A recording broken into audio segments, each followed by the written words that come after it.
pre-wound bobbin is your best, but you will get bobbin thread in a kit in your embroidery unit, and it's white and a jumbo spool.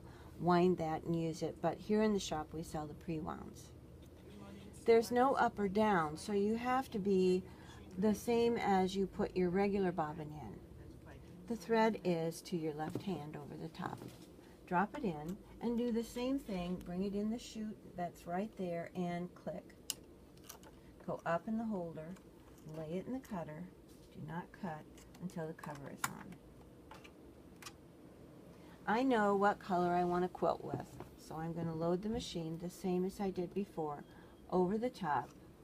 I use sulky 40 weight with my embroidery, but you can use most any thread you want because of the new portioning system.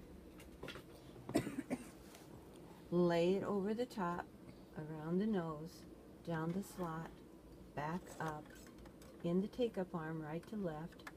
There's a little clip there to hold it in, all the way down. I usually lower the needle, put it right back up, and at this point during embroidery, you want this out of your way. To get it out of your way, you touch down. It's out of my way. The pop-up just says you need to get your hoop on, and we haven't gotten that far yet. Swing the thread over, and this comes on top of your thread.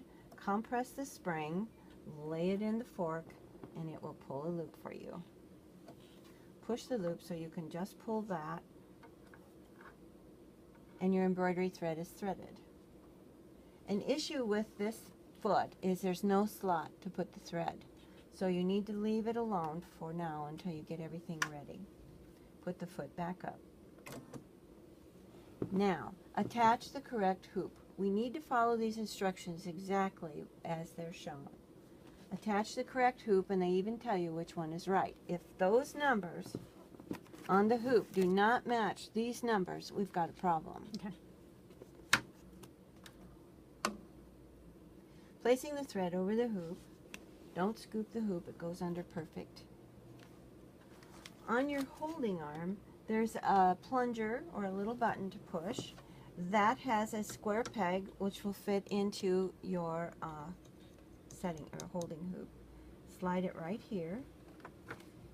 When they're new, they're a little stiff, but once you get using it, push down, and it allows for that to go all the way back and let it fall in. Make sure the hoop clicks into place. Okay. A big deal. All right. I've done all that now, and I've followed all the instructions. I'm going to say okay. I need to be in the sewing portion. Right now I'm in the go screen, and once I touch, I am in the back screen. What I see here are instructions for embroidery. Color, I'm not using brown, I want to use green. Sorry. Just because it says a color doesn't mean you have to follow that direction, just so it has thread 40 weight. The thread is 40 weight. The thread is 40 weight. That for this particular design, for this fabric. If I want to base this fabric into the hoop, I have a design that it will sew around in a basting fashion. So here's where that big quilt comes into play. I just want to do an area. This will baste it down onto the stabilizer that's already in the hoop, and it will sew that way also. You don't have to connect the two rings together. It can lay on top, and you would touch this icon, and it would sew a basting stitch around. Talking about positioning. So if you're doing a basting stitch, you're not using a hoop. Did I understand that? Right. Okay. Or if you want to applique, you've got the shirt in the hoop, but the patch isn't. So you can touch this, and it'll applique that, and then do the design, and then you cut away your excess fabric. And this is the basting, so that stitching comes out. Yes, completely. Position, you were concerned about that. I've got this pretty good. I've done it a little. Inch or two off my center of my block. The X indicates where the needle is. See that big X? Mm-hmm. That's where the needle is at this point. Positioning is right here. I wish they'd put this icon the very top because that's middle, perfect middle. So I always touch that first. I'm 1 stitch off. I wish I was more off, but anyway, I'm 1 stitch off. How can you tell you're one, just by looking at it, by Yeah. eyeing it? Okay, gotcha. Now I want to bring the needle to perfect. Mm-hmm. So to do that, raise the needle. It won't let me do that yet. Lower each time. And I'm moving the arm of the embroidery unit by stitch. Yeah. I'm going to allow it. I like it down a little bit so I can see what I'm doing.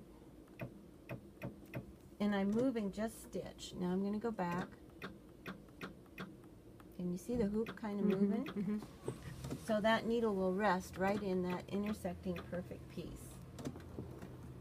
And if you can get within a stitch, I always tell people, if you're within 10 stitches, the human eye is not going to see difference. Okay, so I'm right in that intersection. You can see how I can be perfect with this. Mm-hmm. Once I've got that dead center, I'm going to touch OK. And it's ready to stitch without moving anything. It's going to be exactly where I put it. Getting back to, there's no slot on the foot. This has scissors that will take care of this thread here. So all I need to do is touch start. Okay. When you touch start, you want to be sure that you are not allowing the machine to take this thread out of your hands. You don't pull on it, you just don't allow it to take it. So touch start and be prepared for the thread to be cut. Okay? No thread tails. It sews extremely fast and cuts as it goes. Everything about the design will be cut and taken care of for you. This portion right here, I'm going to clip myself as soon as I get to it. Your scissors is right here. Oh, thanks.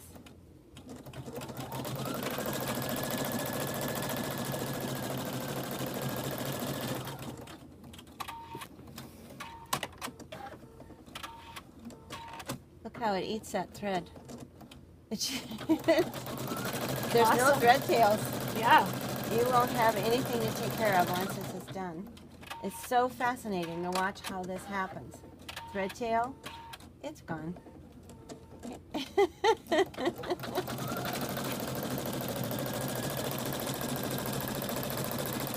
Now, a little bit about what you're seeing on screen as far as what's happening.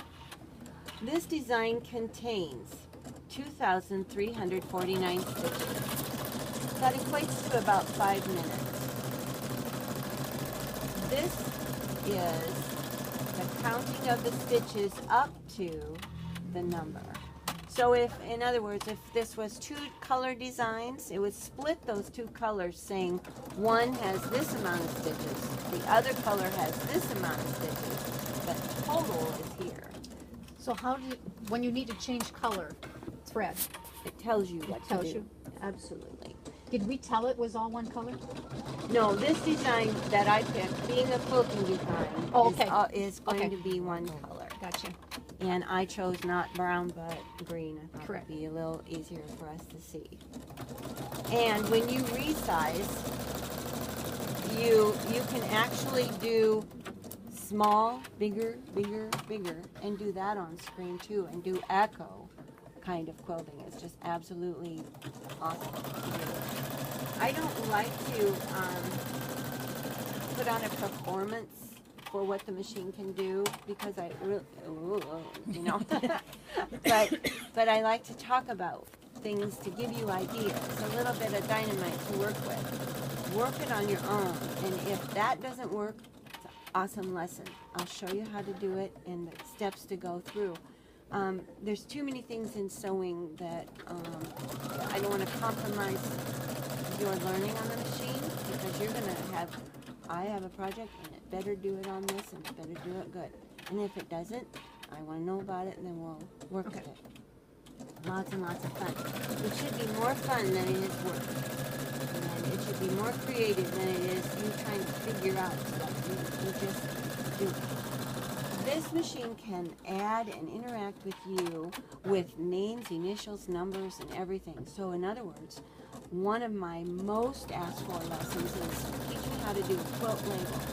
I want to do my own signature design that I've picked from the internet on my USB, incorporate that with my name, a date, who I made it for, and you'd be surprised how quick that was. It's just fast, fun, quick, easy to do.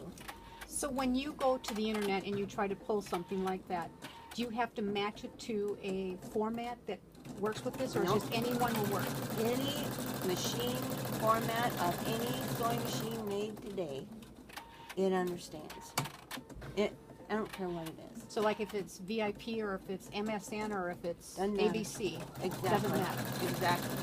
You pick out whatever you want that'll work.